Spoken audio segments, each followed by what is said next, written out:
Hello ladies and gentlemen, welcome back to another episode of the 2018 Beginner Progression Guide. This is episode 2. As you can see in the background, we're hopping right into it in the Aiden Forest stage of the scenario, which is right after the Feynman stage. This is the boss wave as well. This is the team we're going to be using to progress through the rest of the scenario mode. For the most part, we might switch out one unit. We are going to build the Wind Harpoo. I'm saying that now because if you haven't already, in order to complete the scenario mode without any reps, I use the Wind Harpoo to clear the remainder of the stages, as she buys us turn advantage. She allows us to survive with her attack break, and she gives us a lot of other useful mechanics as well. We have the stun, we have the continuous damage effect, which helps us take down bosses. So a lot of utility coming from her. So if you don't have her built, I highly recommend you build her. But this is the team that we use. The Water Garuda is allowing us to survive, as well as cleansing off some of these annoying debuffs that the enemies may put on us, as well as giving Magic Knight extra turns in the attack break, or the attack buff, so that she can do some more damage output as well. We have Shannon here, of course, as the major buffer, and Bernard as an extra defense breaker, in addition to Magic Knight, as well as an attack breaker too. So he's one of the units that's going to get swapped out. Another unit, if it is Sunday, and if you have the chance to get, I would highly recommend Bella Dion, as finding a support that takes over the role and provides as much usability and utility as Bella Dion is going to be very hard in the beginning of the game. So the light Inagami on Sundays, I know it's hard to get it. I understand. I've gotten it on over 10 accounts in my time playing Summoners War, so I understand the struggle is real. But if you grab one of those, it's going to help you progress through this rest of the scenario. If you don't have the rune requirements, or you're struggling, then head back into the previous stages. So here are the runes that we get from clearing it. I grabbed the Blade set, as it's a good offset to the Fatal set we're going to grab for completing the scenario, and Fatal and Blade work really well for Magic Knight. So I completed some of the challenges from Rune. I know I've skipped ahead a lot, but I've cleared some of the challenges from Rune, which allowed me to get the Vampire Revenge set, and I brought that all up to +9. That's what I put on Magic Knight. You can see the Swift Energy set that I have on Bella Dion. Bella Dion has 3 skill ups in the second skill. Not relevant here, but it's relevant to say that.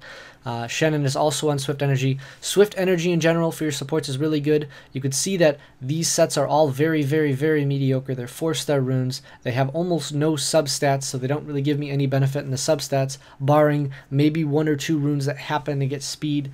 But Swift Energy, Speed HP, Speed HP Defense, and for Bella Dion you could do Speed HP Accuracy if you want a 100% chance of landing that defense break. So this is the team that I used to clear through. Bella Dion allowed me to survive, and Magic Knight pretty much did all the damage. Now you can see here, we're going to see something very scary from this boss. The boss inflicts 4 continuous damage for 1 turn onto one of your monsters, and you can see that almost kills Seal, the Wind Harpoo, right off the bat, but she is 5-starred. I did say to get her earlier because she's very important here. You can see that stun is huge. It buys us an extra turn to do damage, to apply debuffs, and to heal up our team a little bit, as well as the attack bar reduction from Seal as well, buying us a little bit of extra time in addition to her stun, and the continuous damage effect, which does pretty significant damage, especially to units where their HP is a big issue for you, or dealing with their max HP is going to be hard. You can see that attack break and glancing hit makes him hit like a wet noodle. So we buy another turn with the stun.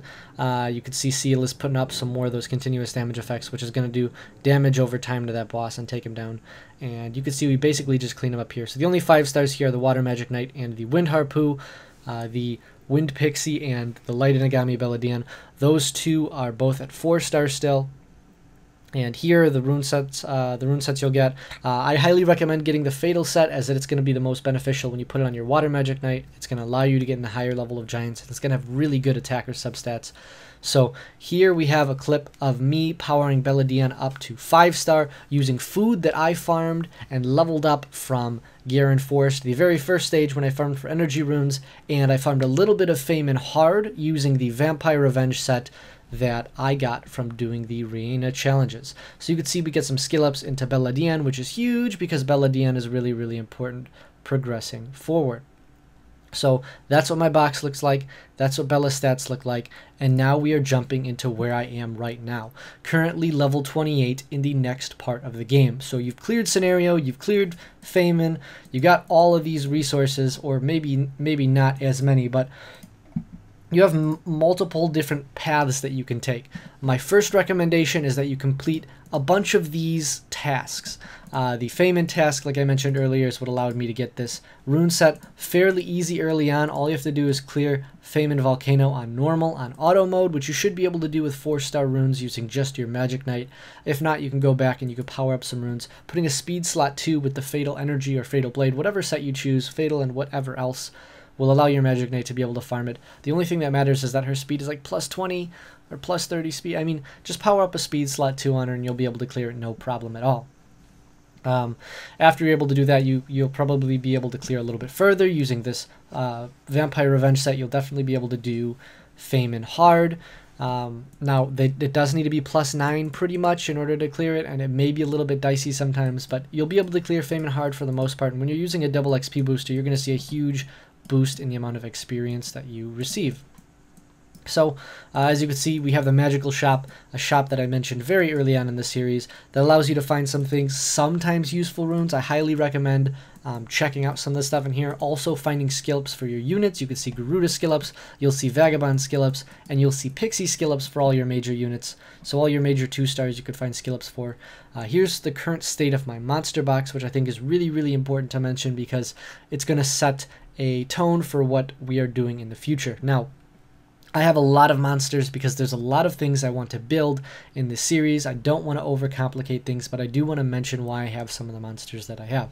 So first, we have our 3 5-starred units. We have the Water Magic Knight, the first 5-star I made because she is our major farmer. She's going to be the person leveling up all of our other units when we have double XP boosters, and sometimes even when we don't have double XP boosters, using her to farm through just to get a few extra levels on some of our important units. She is runed as such. I literally just put all of the fatal runes that we got and brought them to plus 9 because those are the best runes we have as their rewards from scenarios, and they have all of the really important substats that Magic Knight needs to really do some good damage output. The next unit that we have is Seal the Wind Harpoo. I mentioned her when I was clearing scenario. She is plus 61 speed now. I'm pretty happy with where her speed is getting to. She is also on a Swift Energy set. Very basic set, very minimal substats. We do have some substats, and I'm going to mention why in a moment here, but these are what her runes are looking like. Speed, HP, HP. She has survivability. She gets to move, pretty often, and she's got a little bit of accuracy. I would like a lot more accuracy so she could continuously land her attack break and her attack bar reduction. Now you can see I have her max skilled. I've been using my unknown scrolls to summon for Harpoo skill ups. Now, anytime that you can, I highly recommend leveling up those skill ups and using them to evolve her rather than just feeding them into her as is, as you could get a little bit more benefit out of it. Now, if she's 4-star or 5-star, I could understand just feeding them in, but if she's only 2 or 3-star, there's no harm in leveling them up, especially if you're going to be leveling her up anyways, using them as food, because food is pretty hard to come by early in the game. The next unit is Belladine, the Light Inagami. Super, super important support that we're going to be using for almost the entirety of this progression series. We're going to be using him in Giants, Dragons, probably in Speed Giants as well, possibly in Raid, most likely in Raid, as well as Trial of Ascension, most PvP situations. Belladine's going to be used forever. So having Belladine and skilling up Belladine is going to be really, really essential for most core progression teams, especially in this free-to-play series. So I put a Swift Energy set, speed, HP, accuracy. I put the accuracy in slot 6 so we have the maximum chance to land the defense break on the first skill and the strip on the second skill. You can see I have him max skilled. Now you could farm skill ups for the Light Inagami by farming either more Light Inagamis. You can farm for skill ups in Garen Forest, the Talayan Forest as well, or in Feynman. Those are the 3 places you could see the Water, Wind, and Fire Inagami respectively, and you can use those units to skill him up. Again, it's a 3-star monster. I highly recommend you level those monsters up and use them as fodders to evolve him, as I showed a little bit earlier in the video. So doing so, you'll be able to evolve him and scale him up simultaneously, which is, it's nice because it's like dual purpose, and you don't get that cringy feeling of wasting resources that I get when I just feed 3 stars in. So the next thing we're going to talk about is Shannon. Shannon is the other unit I 5-starred. So I have a full 5-star team, I guess, so far, which is going to impact my progress a lot. These are the units that I recommend 5-starring in the beginning of the game. You could see Shannon also on a Swift Energy, Speed, HP build. This is going to be the generic support build. It's going to give you the most HP, which is going to give you the most raw survivability, because there are some units we're going to deal with that are going to ignore our defense, and having good defense is amazing later in the game, but really early, it's best to just stack on as much HP on these units as possible. And you can see, aside from the slot 2, 4, and 6, the runes are pretty terrible. I'm still sitting on 2-star runes for the Water Garuda. I'm sitting on some bad runes for these units on the 1, 3, and 5 slots, some runes that have 0 substats that help, and I'm just using those runes to complete the set, if that gives you an idea of what to be looking for. You ideally want to have 5-star slot 2, 4, and 6, as that's what's going to help you the most when progressing. You could see Belladine has kind of gotten rune priority because Belladine is such an important unit. Ideally speed HP, but we're going to want to hit 45% accuracy on Belladine and the Wind Harpu. We're going to talk about this later, but to summarize really quickly, it's for Giants. Giants B10 accuracy cap is 45%, so we're going to want to start working on that now so that we have the stat requirements for later. Now, if you can't hit the accuracy cap, that's fine. Just make sure your units have the maximum survivability.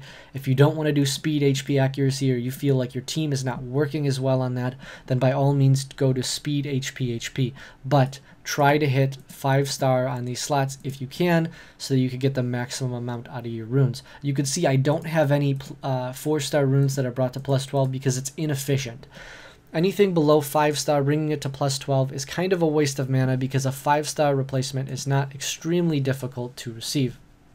Now, you can farm 5-star runes at the Hell stages. You can farm the 2, 4, 6 stages of Mount White Regan or Garen Forest in order to look for your speed, HP, and accuracy runes that are 5-starred.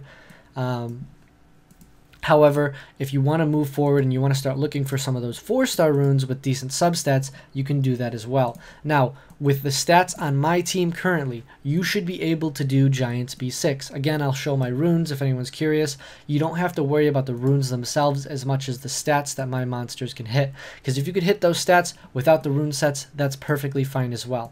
Now, with these specific runes, with these stats on all of my monsters, they're all plus 40 speed, except for Magic Knight, and they all have 10,000 HP or more.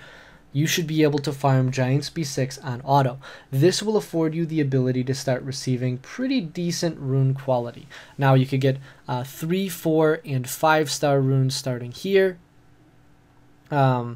Yes, it sucks to get 3-star runes, but you could still occasionally get 4 and 5-star runes. The 4-star rune chance is the highest among them.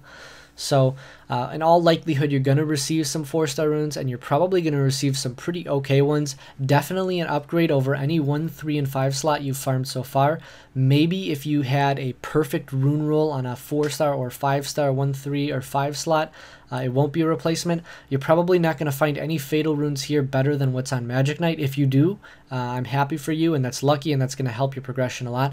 But mostly we're going to be looking for those Swift runes in slot 1, 3, and 5 that are going to provide us with the speed substats, with the accuracy substats, and then the HP and defense substats as well, so we could overall give our units some survivability. I want to talk about why this team works as well. So this team has a damage dealer, being Magic Knight, as well as her reducing the attack bar of the enemies, basically buying your entire team more turns. She also applies a defense break, and applying more damage means that your team doesn't have to be as tanky because the enemies don't survive for as long. Same thing when it comes to attack bar reduction. You're giving your team extra speed by reducing the enemy speed. We have the slow from Shannon, which also slows them down and gives you more speed, and the attack bar reduction from the Wind Harpu as well. You have Belladine here for the more reliable defense break, so that we can constantly apply good damage to the boss and the mid-boss stages respectively.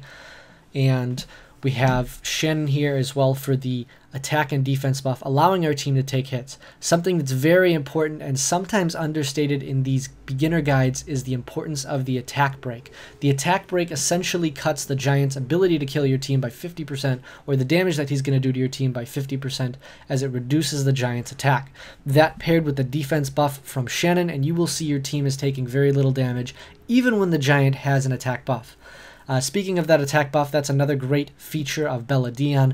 We are able to strip off the attack and defense buff from the giant, allowing us to take away those beneficial effects that he has after we land that defense break. We also have that heal there. We have a heal from Konamaya, but the main reason that Konamaya is in our team is to remove the defense break from our monsters and reduce the damage as well. You can see I have some quest rewards, and I get some achievement rewards as well from doing these kind of things.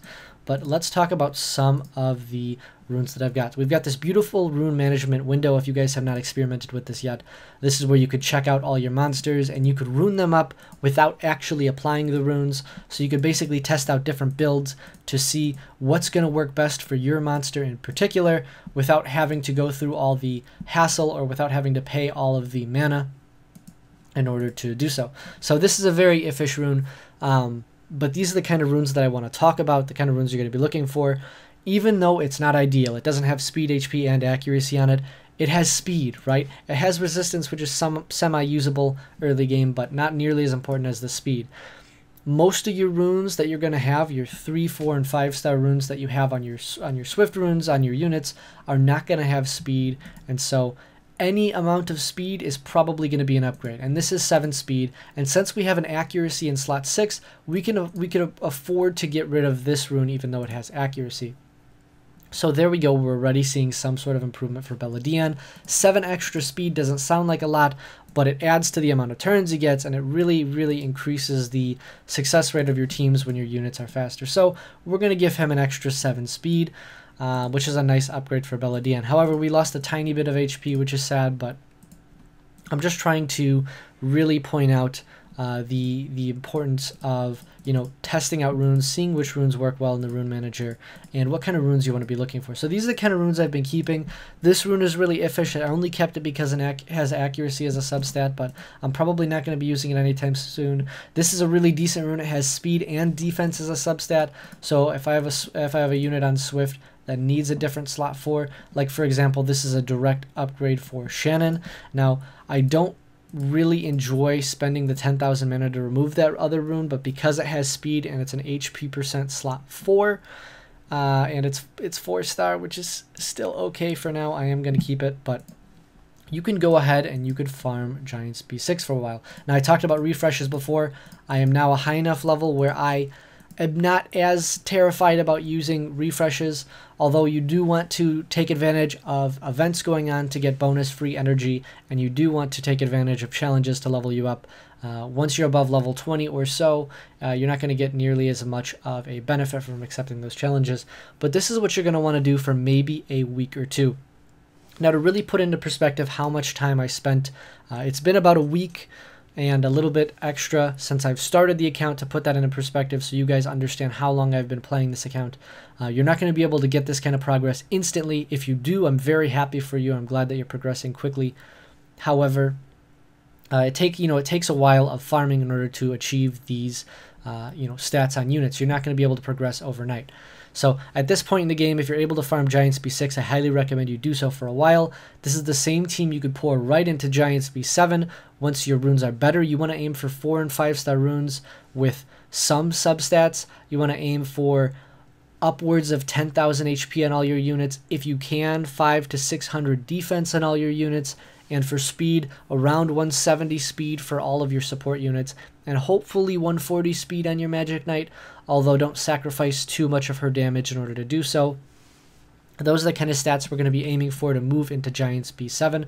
Of course, more HP is very, very helpful. If you could get your units to 15,000 HP, that's amazing, because in Giants B7 we're going to be dealing with more continuous damage effects. Something we don't deal with here is lots of continuous damage effects on our units. Like I said, having these units 5-star is going to be really important as well for survivability, and make sure your units are max skilled. If you're not having the reliability that you see in my team, or you're having any troubles with clearing any of the stages that I've cleared with similar stats and you're wondering what's wrong, it's probably that your units aren't skilled up. Having skill ups on your units is really important because it decreases the amount of time it takes in order to use each of the skills.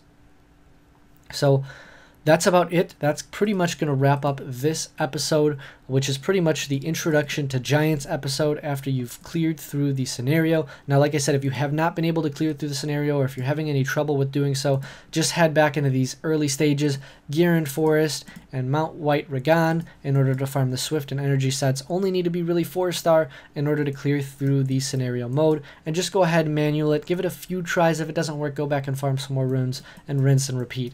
After you clear that, hop in a Giants B6 and farm away to your heart's content, getting those good 4-star runes that are going to start seeing, the substats we really want in order to progress further. Thank you guys so much for watching. I hope this series is helping you out, and I'll see you guys in the next video. Hey guys, it's West again. If you enjoyed the video, please like and subscribe for more.